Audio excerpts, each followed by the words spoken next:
todo lo que Meghan Markle può hacer por la reina Isabel de Inglaterra. Para uno cuanto, la llegada de la actriz a la Casa Real Británica tambalearía los cimientos de la institución. Para otro, podría ser su salvación. Explicamos por qué. Patricia Moreno, para quien hemos conocido de lo la historia de la Casa Real Británica, la imagen pública de la reina Isabel era algo difusa, era una mujer a la que admiraro, a la que tenait como referente todo lo contrario, convertida en un icono punk precisamente por no serlo, altamente protectora de lo suyo su pueblo y de lo suyo más suyo su familia, especialmente, la de sangre. Su longevidad ha terminado de convertirla en una leyenda viva, tanto que Netflix le dedicaba su propia serie biográfica, The Crown 2016. Esta comienza con la muerte de George V y con una joven Rodra que asume el trono con 27 años recién cumplido. Como se dice, una mujer adelantada a su tiempo.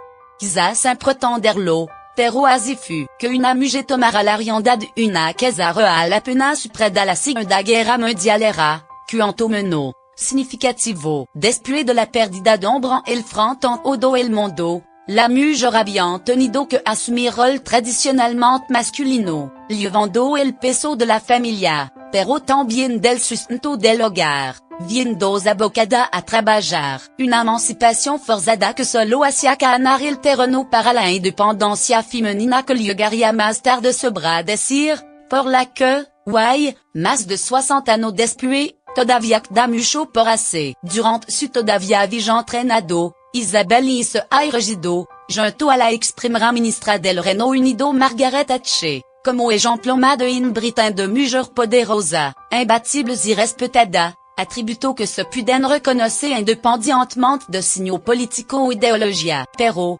pese a representar a una mujer todopoderosa, Isabel ha dado varias muestras de tener alguna asignatura pendiente en lo que la lucha femenina se refiere, al menos, a la contribución a esta. En su fervor por la tradición, acompañada de una visión ultraconservadora, la monarca podría haber pecado d'un clasismo disfrazado de proteccionismo en momento crucial para su familia. Aceptó el matrimonio de su primogénito, Carlo, Príncipe de Galles, con Diana Spencer, perteneciendo esta a una familia noble, por tanto, sin ser plebeya de rigor. En Asia, era bien conocido el recelo que despertaba en la reina, supuestamente por la popularidad que la princesa consorte había adquirido y su estilo de vida, cuando, precisamente, a la vocación filántropa de Lady Di se debe gran parte de la imagen solidaria de la Casa Real Británica. Poco británico perdonant la casi indiferencia de la reina cuando la muerte de la que había sido su nuera le pillo de vacación en Balmoral, después se presentaría en la familia Cat Middleton,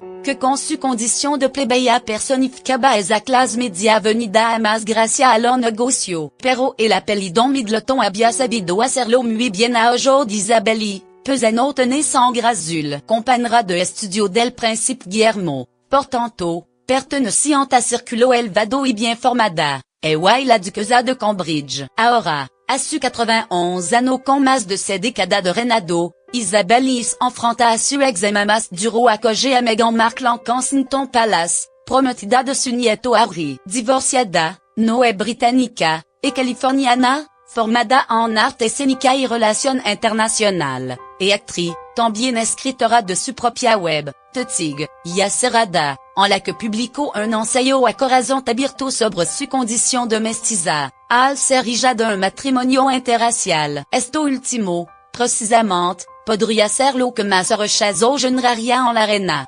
Il llegamos a la tesis que no ha traído hasta aquí. Máxima de Holanda nos enseñó que no podemos hacer pagar a alguien por las acciones de su padre.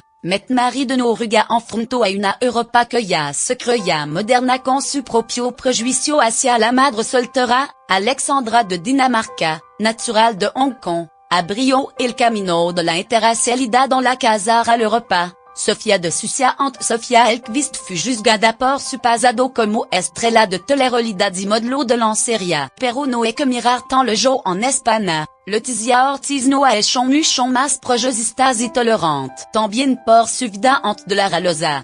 Siguiendo la conversación mundial que reclama dejar de colocar a la mujer en el foco de la crítica, el juicio y la humillación. esta muggeran logrado sacar la color a un sistema que todavía es más cínico cuando se trata de institución histórica, a esta lista de ruina inesperada se suma Meghan Markle. La reina Isabel y podrá dar gracia, en la última etapa de su larga vida, de contar con esta oportunidad la de contribuir a un feminismo interseccional, que trata de abarcar a toda la raza. Gran Bretaña fue el seno de la revolución sufragista femenina de final del siglo XX y principio del siglo XX, pero esta peu acaba de ser racista, hablando, únicamente, por lo entre de la mujer blanca. Diferente fue en Estado Unido, donde el movimiento abolicionista tuvo gran importancia en la defensa de los derechos de la mujer y viceversa. Como señalan la socióloga Valerie Amo y la cineasta Pratibha Parmar, ambas con nacionalidad británica, en su ensayo Challenging Imperial Feminism 1984, el colectivo feminista no es un grupo homogéneo de hecho. Correctamente se hablaría de feminismo, no de feminismo. La fractura que se genera entre la mujer y el patriarcado no es la única línea de poder que estructura la sociedad. Es otra línea que, a su vez, atraviesa el grupo mujer, como la raza o la clase, y que genera conflicto en su interior. Por ello, Meghan Markle es, posiblemente, lo mejor que le podía pasar a Isabel y con tal de sellar un reinado histórico y, gracias a esa mirada progresista casi forzada, pero muy simbólica, asegurar una continuidad a una institución cuya pertinencia se cuestiona en lo tiempo moderno.